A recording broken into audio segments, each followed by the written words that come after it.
Pero Pablo, ¿qué tan importante era para Martí el tema de la unidad? ¿Cómo concebía la unidad de las fuerzas revolucionarias para enfrentar la revolución, para enfrentar los desafíos que tenía por delante la gesta independentista?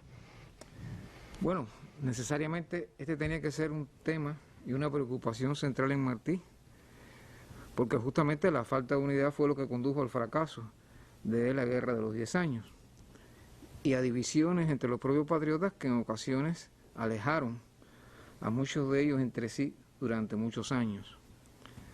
Luego, yo diría que Martí fue un estudioso aventajado de aquella guerra. Ya sabemos que inclusive mientras estuvo en Guatemala estaba preparando un libro, están muchos apuntes que fue tomando, quizás muchos de ellos de inicios de la guerra por José Joaquín Palma, que había sido ayudante de Céspedes, para preparar aquel libro sobre la Guerra de los 10 años. Las referencias de él a la guerra a lo largo de los años 70 y pico, 80, e inclusive ya en los momentos en que está fundado el Partido Revolucionario Cubano, insisten una y otra vez justamente en que no puede reproducirse los mismos problemas de la guerra del 68, porque producirían de nuevo también eso que él dijo, que más que perder la guerra, lo que nosotros dejamos caer el sable, dejamos caer las armas. Y yo creo que esto fue, digamos, algo sobre lo cual él reflexionó muchísimo y trató de encontrar cómo solucionar el asunto. Bueno, podrían haber quizás diversas maneras de solucionarlo, algunas quizás más acertadas, otras quizás menos acertadas. Por ejemplo, los patriotas se dividieron en dos grandes grupos, los que se dedicaron a analizar la guerra del 68. Unos le echaban la culpa a la Cámara de Representantes, otros se la echaban a las desobediencias de algunos jefes militares. Y eso produjo polémicas también e inclusive choques de opiniones. Los dos libros más significativos que se escribieron entonces y que iniciaron una lista enorme de publicaciones en torno a las guerras, el de Fernando Figueredo y el de Enrique Collazo, pues coincidían en atribuirle a la Cámara de Representantes a su desacertada decisión de poner a Céspedes y a toda la manera que tuvieron de, digamos, tratar de impedir que hubiera una dirección centralizada en Céspedes la culpa de lo ocurrido. Los otros defensores de la Cámara, pues en sus artículos, en sus trabajos y en sus polémicas, pues defendían que la culpa era de los militares. Todo esto, desde luego, contribuye a mantener divisiones, a mantener puntos de vista encontrados e inclusive a veces a levantar diferencias en el orden personal entre algunos de aquellos patriotas. Yo creo que Martí comprendió inmediatamente, lo debe haber comprendido, supongo yo, desde los propios finales de la guerra, y ya había algunos indicios en sus palabras cuando llega a Cuba en 1878, de que ya está pensando y tratando de resolver este asunto.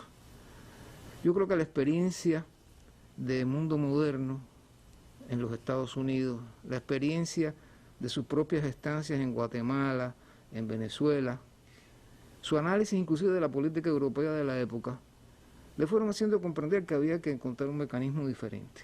Y ese mecanismo fue el Partido Revolucionario Cubano, que, como se ha dicho varias veces por muchas personas, no fue un partido creado para ir a unas elecciones, no fue un partido electoral, fue un partido para organizar una guerra que daría pie a una república, que no sería cualquier república o una república más, como las otras de América, ni siquiera como la propia República Norteamericana, ni siquiera como la propia República Francesa de la época, sobre las cuales estas dos, la europea y la de Estados Unidos, Martí emitió juicios críticos muy valiosos.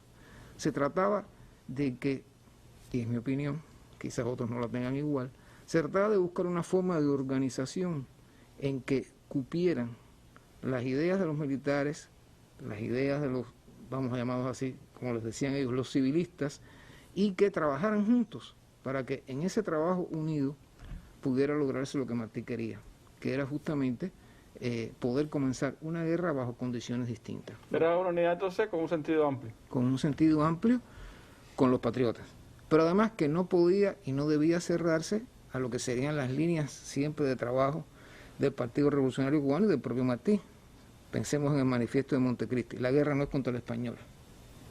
Y por eso, bueno, algunos amigos historiadores que han estudiado la información que hay sobre la guerra del 95 calculan que hay entre un 12 y un 15% de mambises que fueron españoles. Y tuvimos varios generales, inclusive españoles. Y está el caso de Miró Argenter, que fue uno, inclusive no solo fue uno de los generales catalán y enemigo de la monarquía, sino que además fue después uno de los historiadores que escribió sobre las guerras de independencia, sobre la guerra de independencia del 95. Bueno, el partido, yo diría que fue la solución que Martí buscó y que fue útil. ¿Por qué? Porque de alguna manera daba una posibilidad de que cada cual o cada grupo grupo inclusive hasta de amigos trabajaran juntos por el mismo objetivo. Si estudiamos las bases del Partido Revolucionario Cubano, que parecen muy sencillas y tienen una enorme sabiduría política, nos damos cuenta de que Martí fue trabajando en función de que fueran lineamientos muy generales que permitirían que cada grupo que se asociara en un club tuviera una capacidad de iniciativa tremenda. Y esa capacidad de iniciativa además no podía limitarse por una estructura burocratizada. Sabemos que Martí, es decir, la dirección del partido eran dos personas, el tesorero y el delegado. Bueno, había gente que ayudaba, desde luego, mucha gente que ayudaba y que se fueron incorporando a ayudar, pero la dirección del partido eran dos personas, el delegado siempre Martí, el tesorero siempre Benjamín Guerra.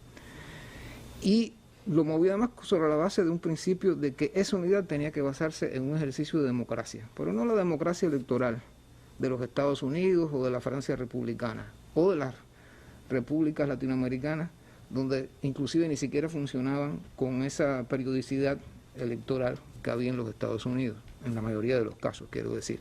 Se trata para Martí de que hay que buscar cómo trabajan en conjunto todos los emigrados de Tampa, por poner un ejemplo, una ciudad. ¿Cómo pueden trabajar en conjunto si a lo mejor hay reservas entre unos y otros? Y yo tengo reservas contigo, Randy, pero me reúno con Luis, y tú te reúnes con Ana. Y hacen un club, y empiezan a trabajar juntos en función del partido. Se crea un cuerpo de consejo en cada localidad. El partido realmente la pensó muy bien para esos estatutos del partido, en el cual están representados todos los clubes de la localidad. Y de esos presidentes de cada club se elige por todos los miembros de todos los clubes un presidente del cuerpo de consejo, pero todos están representados, de manera que pueden trabajar por sí mismos y pueden y deben trabajar en conjunto. Yo creo que ahí está algo en lo cual Martí estaba, yo diría que subvirtiendo el sentido de las repúblicas de la época, en que, digamos, se está buscando un verdadero ejercicio de votación sobre la base de que todos tienen similares derechos y estos tienen que ser respetados. Por eso, y quiero cerrar con esta idea que él maneja en los estatutos, perdón, en las bases del partido, lo dice, digamos, a veces con una riqueza de pensamiento que realmente llama la atención. Dice Martí, en una de las bases, en uno de los artículos de las bases, que el partido no se propone perpetuar en la República, y va aclarando, con formas nuevas o con desechos de los anteriores, el espíritu autoritario y la composición burocrática de la colonia. Es decir, está contra el espíritu burocrático, la composición burocrática y el autoritarismo, sino fundar en el ejercicio franco y cordial de las capacidades legítimas del hombre un pueblo nuevo y de sincera democracia. ¿Por qué sincera? ¿Es que acaso entonces Martínez nos está diciendo que hay democracias de las cuales se habla en la época? Y no. ¿Y por qué es de sincera democracia? Porque debe ser capaz de vencer por el orden del trabajo real y el equilibrio de las fuerzas sociales los peligros de la libertad repentina en una sociedad compuesta para la esclavitud. Aquí hay todo un análisis sociológico en el fondo de la sociedad cubana esclavista hasta 1886, donde el componente, por supuesto, del racismo era muy fuerte y tenía que serlo en una sociedad que tuvo esclavos durante 300 y pico de años y que muy reciente era la eliminación total de la esclavitud. Entonces yo creo que este sentido de unidad, Martí lo supo manejar adecuadamente para las condiciones cubanas del momento, pero además pensando hacia el futuro. Por eso vino a Cuba.